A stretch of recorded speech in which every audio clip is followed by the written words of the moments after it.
Imagine being Keir Starmer right now. You spent the last 6 months watching your government implode in slow motion, your approval ratings crater, your cabinet brief against each other, and then just when you think things cannot possibly get worse, Andy Burnham, the self-styled King of the North with hair that could survive a nuclear blast, announces he's coming back to Westminster, and not quietly, mind you, but via a by-election that could become the most politically significant contest since Brexit, whilst your political opponents are practically doing cartwheels of joy on live television. If there was ever a moment where a Prime Minister might seriously consider whether this job is actually worth the grief, this would be it. Quick favour, if you're absolutely loving this political drama, hit that subscribe button and smash that notification bell. Over 94% of you haven't subscribed yet. It's free, takes 2 seconds, and means the world to us here at British Mirror. Cheers if you did. Now, let's dive into what might be the beginning of the end for Starmer's premiership. So here's what happened, and the timing is absolutely exquisite. At 5 o'clock this afternoon, Andy Burnham sent a letter to the chair of Labour's National Executive Committee seeking permission to stand in the Gorton and Denton by-election. The seat became available because Andrew Gwynne, the previous Labour minister, resigned on Friday, citing health reasons. Now, Burnham needs the NEC's approval to run, but the very fact he's made this move publicly, with a nearly 700-word letter laying out his case, signals that this is not just about winning a parliamentary seat. This is about positioning himself as the alternative to Keir Starmer when, not if, the leadership becomes available. The reaction from political commentators has been absolutely delicious, and by delicious I mean spectacularly revealing about just how weak Starmer's position has become. Lizzie Cundy, appearing on GB News, could barely contain her joy. "Oh my, egg on your face, Keir Starmer," she exclaimed, beaming from ear to ear. She was practically giggling with delight, saying Starmer would need some of Rachel Reeves's tissues, that he'd be very nervous, that this was going to be so exciting. This wasn't subtle political analysis. This was someone watching a political opponent stumble into a massive bear trap and absolutely loving every second of it. And you know what? Her excitement is entirely justified from a political entertainment perspective. This by-election has the potential to be absolutely explosive. You've got Andy Burnham, former Labour leadership contender, current mayor of Greater Manchester, popular northern politician, putting himself forward. You've got Reform UK champing at the bit to prove they can win in traditional Labour heartlands. You've got the Greens potentially splitting the left-wing vote. You've got the Conservatives hoping for chaos. And you've got Keir Starmer stuck between a rock and a hard place, unable to block Burnham without looking terrified of internal competition, but unable to support him without essentially endorsing his own potential replacement. Fahima Mohammed, another political commentator, made an interesting point about whether Burnham's bid might actually be concerning for Reform UK. She suggested that leadership change can revitalise a party, that Burnham putting himself forward could mean fresh policies that bring voters back to Labour, potentially being more detrimental to Reform than to Labour itself. It's not a ridiculous argument. Burnham is popular, he's got genuine northern credentials, he understands the regions in a way Westminster politicians often don't, and he could potentially win back voters who've drifted to Reform out of frustration with London-centric Labour. But Lizzie Cundy was having absolutely none of that analysis. Reform isn't scared. Reform isn't scared one bit. I think you're scared, she shot back. She went on to say what's good for the country is good opposition, which Britain hasn't had, that Keir Starmer is weak as straw and would be looking like a scared rabbit at the minute. Then came the kicker. The knives are out for him. She finished by pointing out that Labour hasn't learned anything from the Tory party's experience, that in-house fighting doesn't win elections. Brutal, direct, and not entirely wrong. Let's unpack what's actually happening here beneath all the excitement and rhetoric. Andy Burnham is making a calculated gamble. He's been mayor of Greater Manchester since 2017, building a reputation as an effective local leader who fights for his region.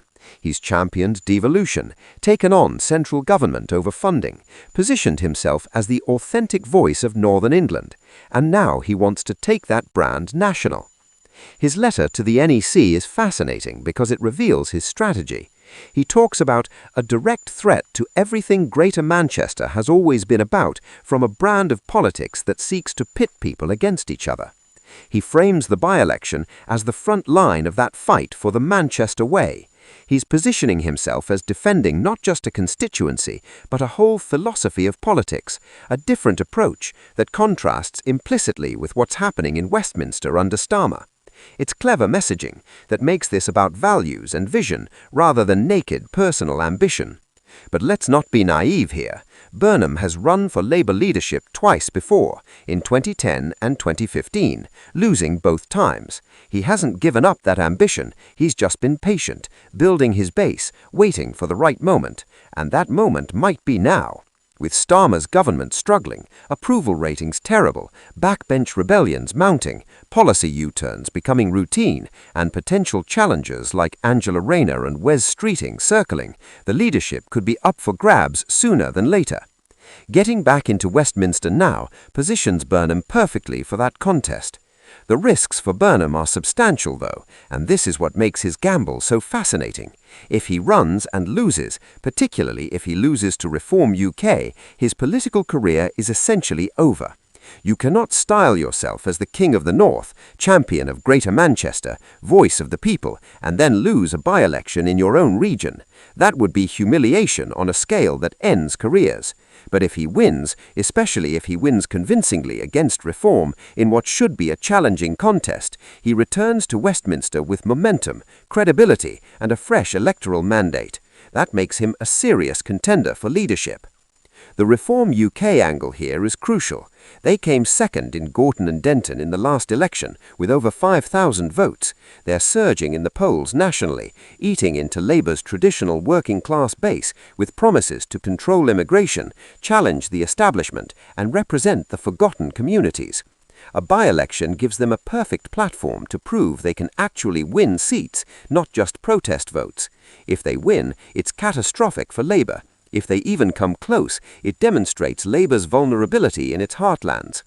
And then there's the Green Party, potentially fielding candidates who could siphon off progressive Labour voters frustrated with Starmer's cautious centrism. In a by-election with potentially lower turnout and higher protest voting, anything can happen. The vote could split in unpredictable ways. This is not the safe Labour hold that Gorton and Denton would normally be. This is genuinely competitive, genuinely uncertain, genuinely high stakes.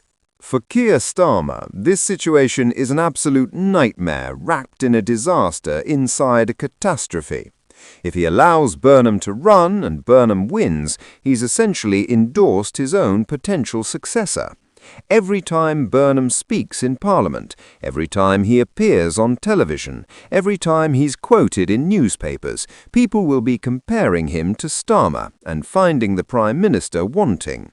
Burnham becomes the Labour leader-in-waiting, the alternative vision, the plan B when Starmer inevitably fails. That's not sustainable for a Prime Minister barely 6 months into the job. But if Starmer tries to block Burnham, the optics are even worse. It looks like he's scared of internal competition, afraid of democratic selection, worried that members would choose Burnham over his preferred candidate. It feeds the narrative that Starmer is weak, controlling, more concerned with managing internal party politics than serving the country. Burnham's supporters would be furious, Northern Labour MPs would revolt, and the whole thing would dominate headlines for weeks. There's no good option here for Starmer, only varying degrees of political damage. The timing is particularly brutal because Labour is already dealing with multiple crises, cabinet ministers briefing against each other, U-turns on major policies, backbench rebellions over issues like the Hillsborough Law, collapsing approval ratings, potential electoral wipeout in Wales, constitutional crisis brewing over Scottish and Welsh independence, and now this. It's like watching someone juggle chainsaws whilst riding a unicycle on a tightrope, and then someone throws another chainsaw into the mix just to see what happens. Burnham's assurance that he doesn't wish to undermine the government and has passed this on to the Prime Minister is exactly the kind of thing someone planning to undermine the government would say. It's political theatre. He knows full well that his very presence in Westminster, his popularity, his different approach will inherently challenge Starmer's leadership. You don't run for Parliament when you're a successful regional mayor unless you have national ambitions. Everyone understands this. The question is whether Burnham can pull it off. The broader context makes this even more significant. British politics is in a state of extraordinary flux. The traditional two-party system is fracturing. Reform UK is rising. The Greens are picking up support. Regional parties like Plaid Cymru are surging. Voters are volatile, angry, willing to punish established parties. In this environment, by-elections become bellwethers, indicators of where politics is heading. Gorton and Denton could tell us whether Labour can hold its traditional base, whether Reform can actually win seats, whether Burnham's personal brand is strong enough to overcome national headwinds.